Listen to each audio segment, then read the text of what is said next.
Hey, what's up guys, Totallydubbed here, and today I'm doing a video review for the AOC Q2577PWQ. It's a 25-inch AH-IPS monitor that runs at 1440p with a response time of 5 milliseconds G to G. So first of all, you can buy it on Amazon.co.uk for £277 right now. Links will be in the description below in case you're interested. I'll also link in the description below the spec page, which can be found over here. You'll be able to read over here. It's a 25-inch monitor, as I said, by running at 16:9 in terms of aspect ratio. It also has a HDMI, a DVI, a DisplayPort, VGA inputs. It also has audio in and out via 3.5mm jack. It does not have any USB inputs in terms of having USBs on the side. So let's get into the build quality. So first of all, its stand. Now the stand for me is really nice.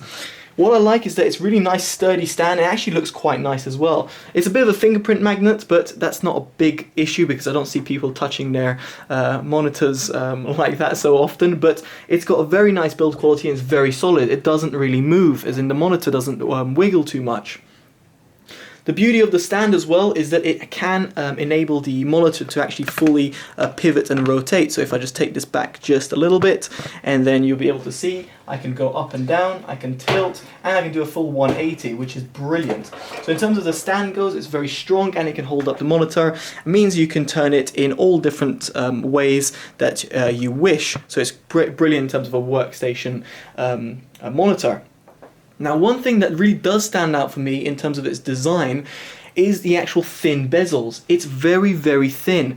I don't know if you'll be able to see properly on the camera in terms of the background, but hopefully you should see the white background and the little black bezel over here. It's very thin, which means that the experience in terms of viewing the monitor is very nice. I think it's one of my favorite monitors in terms of when it comes to bezel design, because it's not over the top, it's not too glossy or anything like that, it's just done right. And even the silver at the bottom, it might seem a small thing, but if you're looking at the monitor the whole day, you're going to notice these things and it might bother you.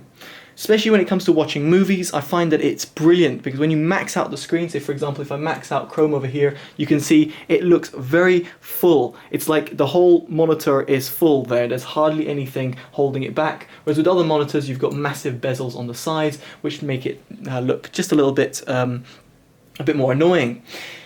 So in terms of its looks and design, it's absolutely fantastic. I really like what AOC have done here, and especially at its price point, I think it's doing a really good job. I can see this really in a multi-monitor setup. You know, obviously you have to have the GPU power behind it, but it's a really cool thing that they've done. Now in terms of the on-screen display, it's pretty much standard as always with all the AOC panels. So you've got the same sort of input. So let me just zoom in just a little bit, and you've got all the options that you would require or that you would need over here, and they can be accessed by these little buttons over here. Now what I like about the buttons is that they're very easy to click, but at the same time they're very kind of tucked behind. You can't really see them poking out underneath the bezel, which is brilliant. So you've got all the settings you'd want. I just want to show you my settings that I've got. So my color setup, as always, I go to user and it's 50-50-50 for RGB, and I've got contrast at 50 and brightness at 80. Now that's one thing I want to mention because the brightness is absolutely fantastic. It goes really bright when I hit it to 100. It might not appear like it on the monitor on camera, but I can definitely tell you that its brightness when it gets to 100 is really bright, and it's brilliant because in sunny conditions it's going to be absolutely fantastic, especially considering as it's a AH-IPS display. In terms of its viewing angles, you've got fantastic viewing angles as well. It doesn't really help that I'm shining a light right there, but it's got great viewing angles both from the top, bottom and the sides, so it's really good in terms of that.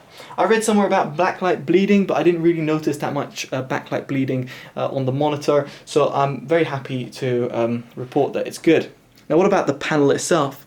Now the panel, as you'll be probably able to see, looks fantastic. The colors really come out very nicely and it's so well calibrated.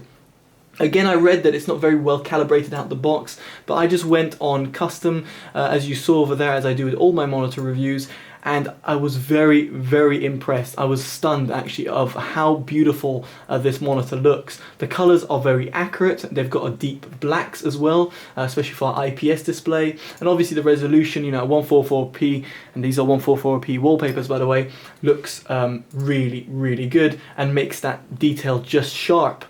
The colors as well, you know, as I said, the color reproduction is very good, and to me it's very on point, so I can't see anything wrong with it, and I definitely do like looking at it. Now, one thing is, how does it perform for gaming? Now, unfortunately for gaming, I wasn't too satisfied. I felt there was a little bit of a lag. Now, I've previously had this in terms of looking at the QNX, for example, the QNX monitor that I have. When you had multiple inputs, say for example, you got display ports, you got HDMI, you got DVI, VGA, and everything like that, you get some sort of input lag, and I felt that had some sort of problem over here, because this response time was perfect, especially considering you can boost that sort of boost it via overdrive, which I've got on weak at the moment. So the response time was fine, but the input lag just felt a little bit off, and I don't consider it a real gaming monitor. If you're a casual gamer, I don't think you'll see much problem in it, but if you're someone who's going to be playing, say, CSGO daily like I do, then unfortunately this monitor, despite me comparing it to an 8 millisecond monitor, just didn't feel like a 5 millisecond response time monitor. And it's no surprise, because IPS panels which have a low response time generally have generally are very expensive, and especially have a good input lag. I know the two things are different, as I had a nice conversation with someone on YouTube not long ago. So yes, the response time is good, but it's input lag which kind of contributes to the response time in terms of your overall experience of the monitor and how it's responding to your movements, was a little bit of a problem. So I did feel that it had a little bit of jittering, a little bit of slowness to it, and it wasn't that sharp, which was a shame, because other than that, this monitor is absolutely fantastic top to bottom. I really love it, and I would definitely suggest it for casual gamers or people that are looking for a very well priced 144p monitor that can be readily available, especially at least in the UK and Europe, and you know, comes with loads of different features in terms of multiple inputs and a good stand, and the fact that, you know, you got low bezel design. All of those things are all absolutely fantastic. So I definitely recommend it, but it's definitely made for non-gamers, as in non-serious gamers in mind. Anyway guys, hopefully you've enjoyed this video. Hopefully it's given you enough information. As I said, if you want to go buy it, make sure you go check on Amazon, which will be in a link in the description below, and definitely check out the specs. If you like this video, make sure you give it a like, comment, subscribe, as it always helps, and favorite and share to spread the love. Alright guys, I've been Totally Dubbed, and this has been an AOC review. Take care guys, bye bye.